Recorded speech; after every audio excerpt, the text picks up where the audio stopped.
Hey guys, I don't know if this is a good angle or whatever, but I can't figure out how to turn the camera around while looking at the screen on the other side, so I got the phone backwards. Anyway, it's like 11:30 at night, Saturday.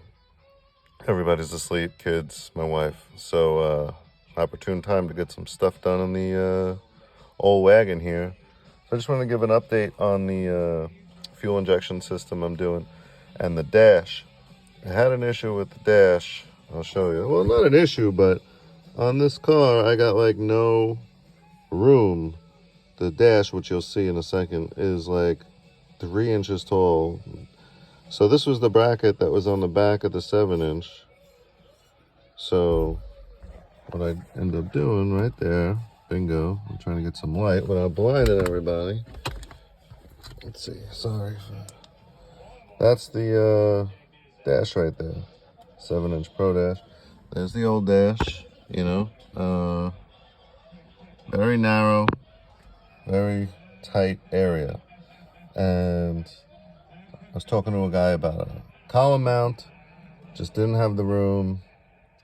I want to retain the factory fuel gauge. I'm hoping I'll be able to, so I didn't want to block that. So this is the perfect, driving. Even if I put the tilt all the way down, which it's at, like I usually sit, you can see it real nice. It's still got the protective film on it, so it looks scratched up and stuff. But I'll show you guys what I did. If I could do it with one hand, where can I put this magnet? No? No? How about there? Yeah? All right. So you can see I got this grommet drilled here with the wire going through. It runs through the dash. My ECU is going in the glove box. It's just rough placed in there. It hasn't been screwed in yet. You see the grommet with the harness coming through, and then that small wire there. I can't do it. I got no light. Sorry. The small wire right there is the CAN connection for the dash. And then if you need to hook up the laptop, you just unplug that little wire right there and then plug in your laptop. So it's easy access, and those books will be gone. That was just for a little bit of height because it comes with those rubber feet, and that'll be all mounted in there nice, closed up. And then so you got the dash, it is touch screen and all that, so it's easy to use. But let's say I wanted to take it out and walk over by the engine while it's running to try to tune or whatever. I was able to push down, break it free. It's very hard to do with one hand.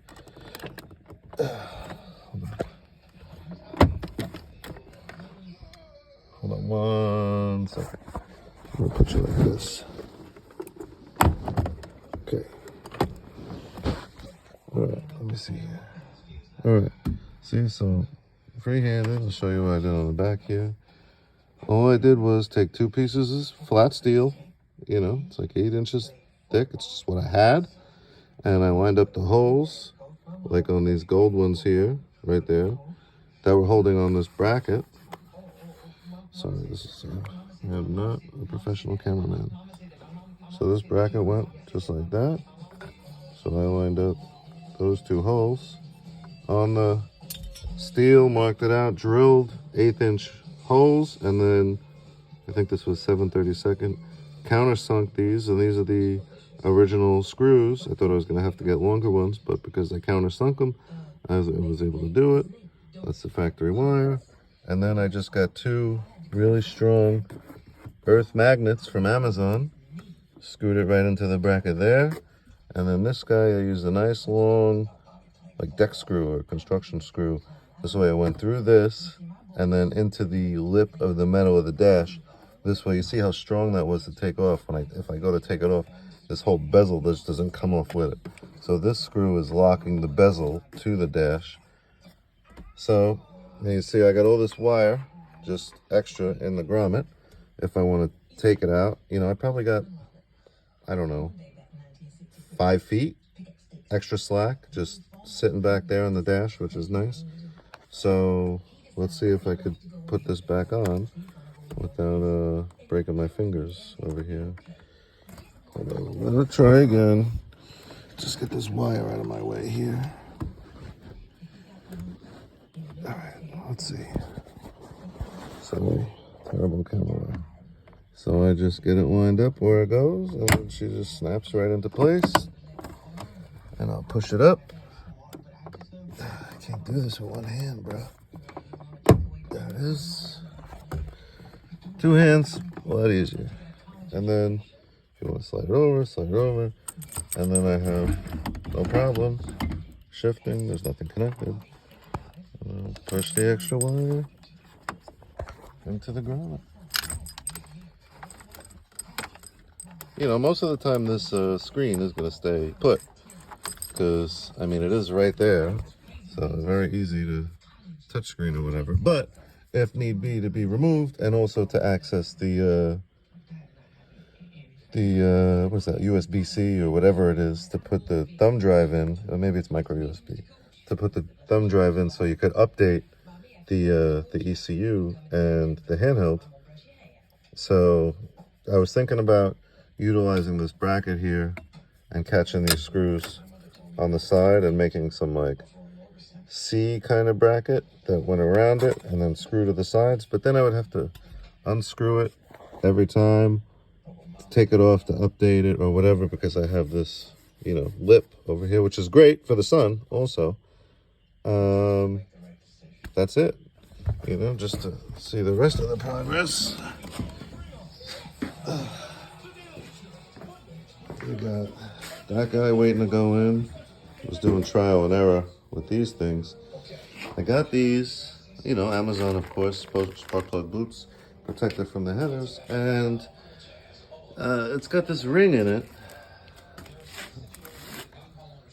It's got this ring that's hard. It's like a metal ring in there. It doesn't fit over the boot of the spark plug or the top where it goes into the coil. So I don't know. Maybe I'll read some reviews or something, see how to do it. But this looks like shit the way it is. So these might get returned and try to find different ones. But she's almost ready to go in, just about, because engine bay is just about done. You know, I went crazy with the old, as Derek from BGG likes to say, the old Craigslist rebuild. You know, did some nice paint, cleaned it up. I moved the battery to this side because the starter is going to be on this side. Battery used to be over there on the wagon, so moved it over here. Had to remove this plastic fender well to get to the old wire harness that was way down there in order to unbolt it from the firewall, pull it out, and put my harness through. And then my new harness comes under the heater box right there. It comes up, and then those are all my connectors waiting. Starter wires, AC, extra wires all tucked up against the windshield, out of the way. That's the old harness that has some sensors for the idiot lights and stuff. That I don't want to cut it just in case, so I just rolled it up and I'll tuck it back there. And that's it. She's coming along. I'm thinking about keeping this. I almost threw this away today, and I was like, I don't know, maybe I'll keep it for the vent so it doesn't stink like gas, because I do have the where am I? Old vent line there. So maybe if I just run a vacuum line over to there, and then I'm thinking I just hook this thing up to vacuum. You know, I got to verify that. Maybe with a check valve or something. Just in case this thing has like a vacuum leak. It doesn't cause a vacuum leak with the car. But those always work good. Something about keeping it. But that's about it. This guy, I might just do a little bit of more wiring. Fixing over there. And then pretty much this motor's ready to sit in. I had to change these motor mounts. I think I have them right over here. Hang on. Yeah. These are the original motor mounts. They went over here for the old 307. That would not work, obviously. So we're going to use small black Chevy clamshells, and moves the motor up a little bit.